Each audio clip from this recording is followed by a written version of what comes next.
Hi வணக்கம், எல்லாரும் எப்படி இருக்கீங்க? பல மெசேஜஸ் எனக்கு இன்னும் திருப்பி வந்துட்டு இருக்கிறது வந்து, மேம் நீங்க எப்படி இவ்வளோ ஈஸியா டிசைட் பண்ணி இவ்வளோ பெரிய டிசிஷன் எடுத்து நீங்க பீக் ஆஃப் த கெரியர்ல இருக்கும் போது எனக்கு போதும்னு சொல்லி ரிட்டையர் ஆயிட்டு நீங்க எப்படி வந்தீங்க? எது வந்து என்ன தைரியம் உங்களுக்கு? அது வந்து அந்த எப்படி அந்த தைரியம் வந்தது? இந்த மாதிரி இப்படி ஒரு நல்ல பொசிஷன்ல இருந்துட்டு இவ்வளோ ஒரு மாசம் சம்பாரிச்சிட்டு இருக்கும் போதே எனக்கு போதும்னு சொல்லிட்டு வரதுக்கான தைரியம் உங்களுக்கு எப்படி வந்தது அப்படின்றது நிறைய பேர் கேட்டுட்டு இருக்கீங்க. இந்த கிளாரிட்டி என்னோட ஜஸ்டிபிகேஷன் என்னன்ற கிளாரிட்டி சொல்றதுக்காக தான் நான் இந்த வீடியோ போடுறேன். நான் ஒரு டாக்டர் ஆகணும் அப்படின்றது எனக்கு சின்ன வயசுல இருந்தே ஒரு பேஷன். சோ சின்ன வயசுல இருந்து 4-5 வயசுல இருந்தே டாக்டர் அனிதா நான் சொல்லிட்டு இருந்ததுனால என் பேரண்ட்ஸ் அதை வந்து கம்ப்ளீட்டா சப்போர்ட் பண்ணாங்க. எங்க பேரண்ட்ஸ் ஆக்சுவலா என்னன்னா, எல்லா சில்ட்ரனும் அவங்கவுங்க என்னென்ன ஒரு ப்ரொஃபஷனோ இல்ல என்ன அவங்க அச்சீவ் பண்ணணுமோ அதுக்கு சப்போர்ட் பண்ணாங்க. நான் டாக்டர் ஆகணும்னு சொன்னப்போ எனக்கு அவங்க பைனான்சியலா சப்போர்ட் பண்ணி என்னை வந்து இமோஷனலா சப்போர்ட் பண்ணி நான் ஒரு டாக்டர் ஆயிட்டேன்.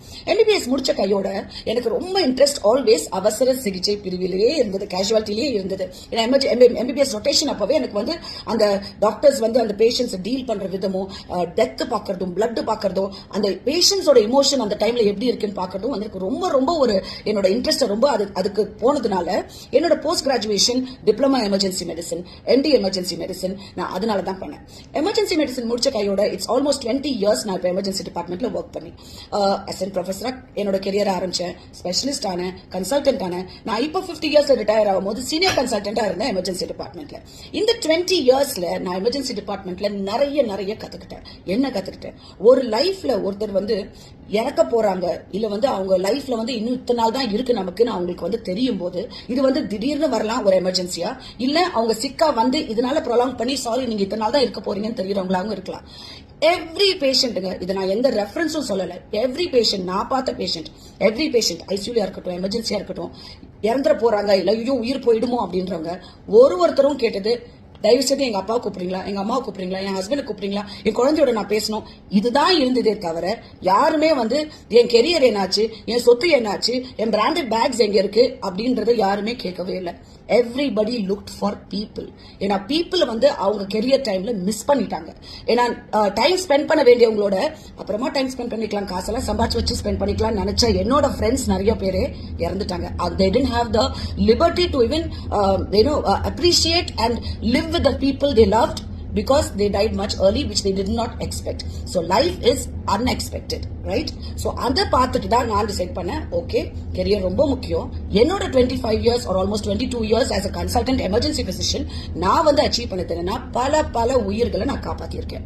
அதுக்கான பயங்கர சாட்டிஸ்பாக்சன் எனக்கு. ஒரு டாக்டரா படிச்சதுக்கு நம்மளோட பேஷண்ட்ஸ்க்கு எத்தனை பேஷண்ட்ஸ்க்கு முடியுமோ நம்ம ஹெல்ப் பண்ணிருக்கோம் அப்படின்னு.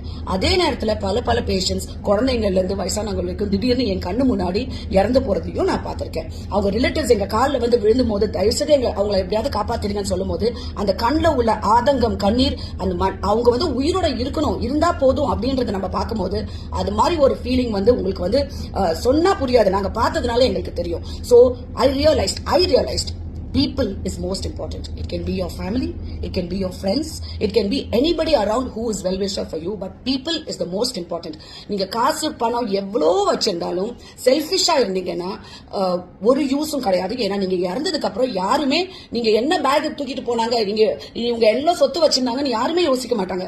எல்லாருமே நமக்கு என்ன பண்ணாங்க, நம்மளோட எவ்வளவு நல்ல மெமரிஸ் இருந்தது, ஐயோ இவங்களை மிஸ் பண்ண போறமே அப்படின்ற ஒரே ஒரு மட்டும்தான் சொல்லுவாங்க. அந்த ஒரே ஒரு ரீசனுக்காக தான் பீக் கெரியர் என்னோட அவ்வளோ earnings monthly நான் எனக்கு I was earning, I know, but I planned to save to ensure that my life is not going to be supported by anybody. என்னாலேயே என்ன சப்போர்ட் பண்ணிக்க முடியுன்ற அளவுக்கு ஒரு சஸ்டைனபிலிட்டி வந்ததுக்கு அப்புறமா தான் I retired and I came much early to ensure I am with my people, my family, my friends, my well-wishers. என்னோட பீப்புளோட நான் டைம் ஸ்பெண்ட் பண்ணணும், எனக்கு நானே time கொடுத்துக்கணும். Plus, I have to ensure that I do all that I want and desire and my passion, and that is the only reason that I left my profession at 50 during the peak of my career and I just decided. So, இது வந்து நான் வந்து எல்லாருமே இப்படி பண்ண முடியுமான்னு எனக்கு தெரியாது. ஆனா உங்களால முடிஞ்சதுன்னா try to plan. அவங்கவுங்க ப்ரொஃபஷனுக்கு தகுந்தாப்புல try to spend more time with family even during your profession, and you just have to just make sure that you retire much earlier, you save much earlier to ensure you spend your time, because this is your life. You have a very small life. Don't think you're going to live forever. So think sensibly, love people, respect people, respect their life and just live happily. நெகட்டிவிட்டியே வேணாங்க, எல்லாருமே பாசிட்டிவா இருங்க. யாரு என்ன வேணாலும் பண்ணிட்டு போட்டும், உங்களுக்கு என்ன வந்துச்சு, உங்க லைஃப் நீங்க வாழுங்க, அது போதும். சோ அப்படி இருந்தீங்கன்னா you won't believe. இன்னைக்கு நான் ஒரு 52 I'm saying I'm a happy soul. That's only because I don't even care இவங்க எல்லாம் இப்படி இருக்காங்களே போடுங்க. யாரு நல்லா இருந்தாலும் நல்லா இருக்கட்டும் அப்படின்ற ஒரே ஒரு இது மட்டும் உங்க மனசுல இருக்கட்டும். நீங்க நல்லா வாழ்வீங்க, ஹாப்பியா வாழ்வீங்க. அதை நல்லா யோசிச்சு நல்லா லிவ் பண்ணுங்க. Thank you very much.